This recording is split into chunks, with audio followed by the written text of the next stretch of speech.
नमस्कार, आप देख रहे हैं न्यूज़ पीआर और मैं हूं आपके साथ रश्मि।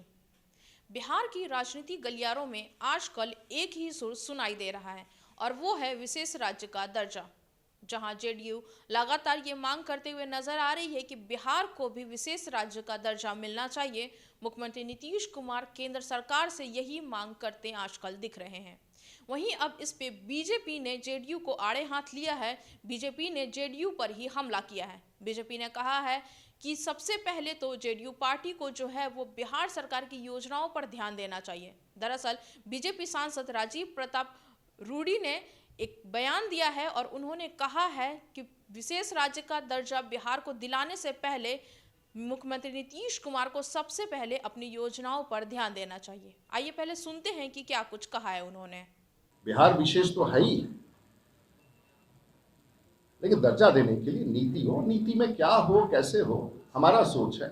और जो वर्तमान में जो योजनाएं हैं कम से कम उसको तो फटाफट करा लीजिए।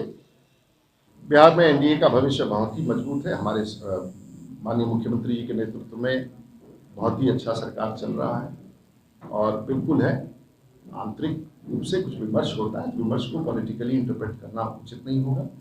और हम संकल्प के साथ बिहार की सरकार और बिहार के मंत्रिमंडल में शामिल सभी सदस्य बहुत अच्छा काम कर रहे हैं, इसके लिए मैं बधाई देना चाहूँगा। बिहार में ये बात सच है और आप सब लोग को समझना होगा और मैं फिर दोहराना चाहूँगा, मुझे न 15 साल तक लालू जी की सरकार पर कोई आपत्ति है। जो भी था जैसा भी था उन्होंने चलाया, कोई टिप्पणी करने से फायदा नहीं।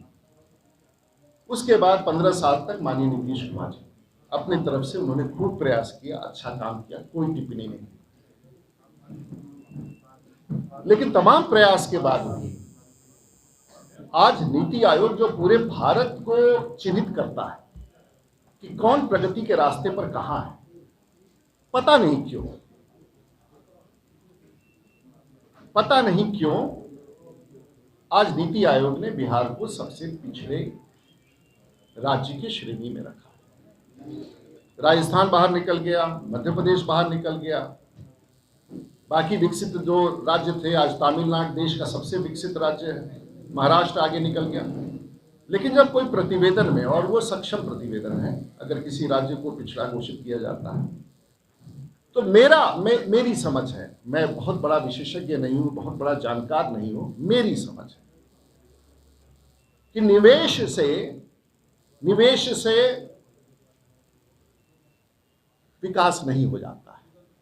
निवेश किस प्रकार से किया जाए और किस क्षेत्र में किया जाए और कैसे किया जाए और क्या लक्ष्य है, क्या सोच है, क्या विजन है, अगर उसके साथ उसको आप नहीं जोड़ेंगे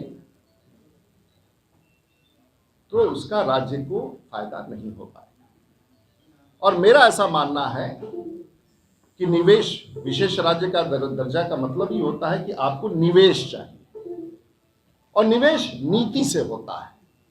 तो सबसे पहले हमें संरचना के क्षेत्र में, बंदरगाहों के क्षेत्र में, पोर्ट के, नदियों के क्षेत्र में, बाढ़ प्रबंधन के क्षेत्र में, आईटी के क्षेत्र में हमारा लक्ष्य क्या है उसको निर्धारित करके रोड मैप बना करके फिर भारत सरकार के पास जाना चाहिए।